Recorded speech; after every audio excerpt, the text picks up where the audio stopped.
ഗ്രാമിക ന്യൂസിലേക്ക് സ്വാഗതം. വീറും വാശിയുമേറിയ പോരാട്ടം നടന്ന വടകരയിൽ ആധികാരിക വിജയവുമായി ഷാഫി പറമ്പിൽ. 1,00,000-ലധികം വോട്ടിന്റെ ഭൂരിപക്ഷത്തിലാണ് UDF സ്ഥാനാർത്ഥിയായ ഷാഫി പറമ്പിൽ LDF സ്ഥാനാർത്ഥി KK ശൈലജയെ പരാജയപ്പെടുത്തിയത്. രാഷ്ട്രീയ ബോധമുള്ള ജനതയുടെ രാഷ്ട്രീയ വിജയമാണ് വടകരയിലെ ജനങ്ങൾ സമ്മാനിച്ചതെന്ന് ഷാഫി പറമ്പിൽ പറഞ്ഞു. രാഷ്ട്രീയ ബോധമുള്ള ഒരു ജനതയുടെ രാഷ്ട്രീയ വിജയമാണ് വടകരയിലെ ജനങ്ങൾ ഞങ്ങൾക്ക് സമ്മാനിച്ചത്. അതിന്റെ പരിപൂർണമായ ക്രെഡിറ്റും വടകരയിലെ ജനങ്ങൾക്ക് കൊടുക്കുന്നു. ആ വടകരയിലെ ജനങ്ങളെ ഈ അനിവാര്യമായ രാഷ്ട്രീയ വിജയത്തിനു വേണ്ടി ജനാധിപത്യ മതേതര മാർഗത്തിൽ സമീപിച്ച ഐക്യ ജനാധിപത്യ മുന്നണിയുടെയും RMPയുടെ ഉൾപ്പെടെയുള്ള ഞങ്ങൾക്ക് വേണ്ടി പ്രവർത്തിച്ച മുഴുവൻ സഹപ്രവർത്തകർക്കും ഞങ്ങൾ ഹൃദയാഭിവാദ്യങ്ങൾ നേരുന്നു.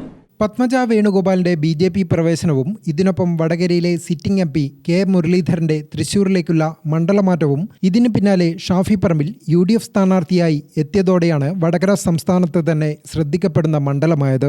നേരത്തെ തന്നെ KK ശൈലജയെ സ്ഥാനാർത്ഥിയായി പ്രഖ്യാപിച്ച് പ്രചരണ രംഗത്ത് LDF ഏറെ മുന്നേറിയിരുന്നെങ്കിലും ഷാഫിയുടെ വരവോടെ കാര്യങ്ങൾ മാറിമറിഞ്ഞു. പ്രചരണ രംഗത്ത് ഒപ്പത്തിനൊപ്പമെന്ന രീതിയിൽ പരസ്പര ആരോപണങ്ങൾ ഉൾപ്പെടെ വീറും വാശിയും നിറഞ്ഞ പോരാട്ടമാണ് പിന്നീട് കണ്ടത്. എന്നാൽ വോട്ടെണ്ണലിൽ ഈ ആവേശം ഇല്ലാതാവുന്ന കാഴ്ചയാണ് കണ്ടത്.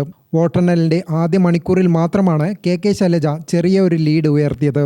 എന്നാൽ പിന്നീട് ഷാഫി പറമ്പിലിന്റെ ഏകപക്ഷീയമായ തേരോട്ടമാണ് കണ്ടത്. ഷാഫി പറമ്പിൽ 5,57,528 വോട്ട് നേടി.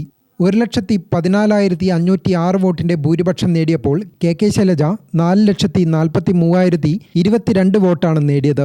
BJP സ്ഥാനാർത്ഥി CR പ്രഫുൽ കൃഷ്ണൻ 1,11,979 വോട്ട് നേടി മൂന്നാം സ്ഥാനത്താണ്. 2019 ലോക്സഭാ തെരഞ്ഞെടുപ്പിൽ 5,26,755 വോട്ട് നേടി 84,663 വോട്ടിന്റെ ഭൂരിപക്ഷത്തിനാണ് മണ്ഡലം നിലനിർത്തിയത്.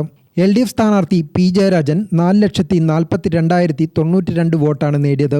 BJP സ്ഥാനാർത്ഥി VK സജീവൻ 80,128 വോട്ടുമാണ് നേടാനായത്. ഗ്രാമിക ന്യൂസ്, കൂത്തുപറമ്പ്.